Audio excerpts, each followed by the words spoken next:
लाख दुनिया छीनना चाहे मगर जो इज्जत मोहम्मद और आले मोहम्मद दे दे, सारी दुनिया मिलकर भी वो इज्जत छीन नहीं सकती किसी से। पहले आपको एक बात बता दूं, उलमा की मौजूदगी में जो बात करूंगा जिम्मेदारी से करूंगा। याद रखिए, आज तक इस वक्त तक दो खानदान ऐसे जो खानदान की हैसियत से पहचाने जाते हैं। तारुफ खानदानों का होता है, फला खानदान का, फला खानदान, होंगे बेशुमार खानदान, लेकिन मैं किसी और पैराए में बात कर रहा हूं। एक इराक की सरजमीन पर आले हकीम,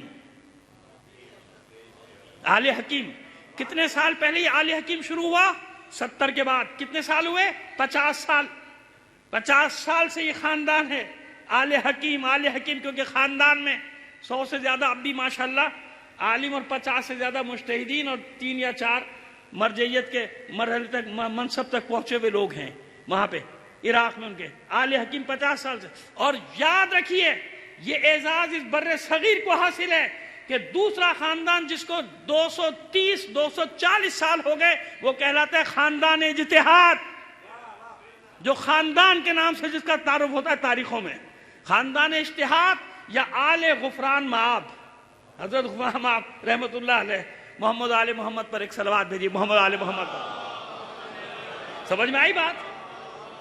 ये दो खानदानों के नाम से पहचानी जाती है। अल्लाह ने इज्जत दी। और भी एक जुमला कहना चाह रहा था, मैंने एहतियातन वो जुमला अदा नहीं किया, बस ये याद रखिए, खानदान इज्जत। ननियाल ददियाल साहब कल्बे सादिक हो या कल्बे आबिद हो या कल्बे हुसैन हो, सबकी ननियाल ददियाल एक है, ये भी याद रखिएगा। बाद लोगों को शुबा है कि कल्बे हुसैन साहब ननियाल की तरफ से इज्तिहादी है। किसने कह दिया? वली मोहम्मद जायसी की औलाद हैं सब। वली मोहम्मद जायसी का शजरा होता है जकरिया से, जनाब जकरिया की औलाद हैं सारे जितने भी। मैं तो भी सारा शजरा फिर एक बार खंगाल के आया हूं, कोई इश्तिबा ना हो जाए, गलती ना हो जाए। नजीबुत तरफैन, ननियाल ददियाल सब इज्तिहादी है। ननियाल हो या ददियाल हो, सबका शजरा एक है। गुफरामात से लेकर सबका शजरा सारे के सारे एक है। अब ये कल्ब कहां से आया? वली मोहम्मद जायसी हमारे जद्दे आला जायस। अब ये ऐसी ऐसी चीजें हैं, तारीख बताना शुरू करूंगा तो ना मालूम कहां से कहां पहुंच जाएगी। नसीराबाद और जायस की तारीख बहुत अजीब है।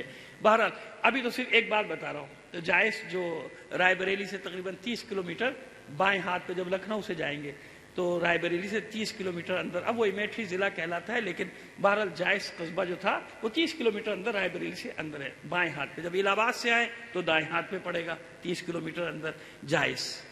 खैर वो उसका नाम क्या लगता है। तो यहाँ ये आबाई, ये भी याद रखिएगा कि कल्बे सादिक साहब हो या पूरा खानदान, हत्ता के हज़रत गुफरान माब अलैहि रहमा भी वहीं के हैं। ये सब यहाँ से जायस से लखनऊ शिफ्ट हुए। लखनवी बाद में हुए, पहले जायसी नसीराबादी। नसीराबादी इसलिए कह रहा हूँ कि दोनों भाइयों में की औलादों में बड़ा झगड़ा हो जाएगा, वरना नसीराबाद वाले कहेंगे नसीराबादी क्यों नहीं कहा, जायसी क्यों कहा, ये भी एक मसला है, किबला जानते हैं। तो नसीराबादी जायसी हमेशा लिखा जाता है हज़रत गुफरान माब अलैहि रहमा को। बहरहाल ये मोहब्बत की बातें हैं। सलावत भेजिए मोहम्मद आले मोहम्मद पर। तो ये आज मैं मसला हल कर देता हूं नई नस्ल का, ताकि रिकॉर्ड में महफूज है कल्ब है क्या। तो वली मोहम्मद जायसी साहब जो थे, उनके जो भी औलाद होती थी वो इंतकाल हो जाता था, मर जाता था, कोई नहीं बचता था। आशूर के दिन एक बच्चा पैदा हुआ, आशूर के दिन, जबकि पूरा खानदान अजादारी में मशगूल, उन्हें भी ताजिया लेके जाना है, दफनाना है। उन्होंने क्या किया, उस बच्चे को चादर में लपेटा, जैसे बच्चे को लपेटा जाता है, और अजा खाने में रख दिया। कहा मैं तो जा रहा हूं ताजिया लेकर, अब अगर ये बच गया तो इसका नाम होगा कल्बे हुसैन। ये तारीखी बात है जो लिखी हुई है तारीखों में भाई, मैं ज़बानी नहीं बता रहा हूं। अगर ये बच गया तो इसका क्या नाम होगा? कल्बे हुसैन। अब समझ में आया कि सगे हुसैन क्यों बना? तो जब कल्बे हुसैन नाम रख दिया उसका, अब जब वापस आए तो बच्चा जिंदा था, और फिर अल्लाह ने उसको कितनी इज्जत दी। उसी कल्बे हुसैन का बेटा कल्बे आबिद, उसी कल्बे आबिद का बेटा कल्बे सादिक। ये कल्बे सादिक नहीं, अब मैं पीछे से बता रहा हूं आपको, यानी और जो और पहले से शजरा वो बता रहा हूं। पहला कल्बे हुसैन, फिर कल्बे आबिद, फिर कल्बे आबिद का बेटा कल्बे सादिक। ये कल्बे सादिक जो था, इस आका हसन के नाम से मशहूर हुआ। किबला जहां मैं गलत कहूं टोक दीजिएगा, आप मेरे बड़े, पूरी इजाजत है, पूरा इख्तियार है किबला रजी जाफर साहब।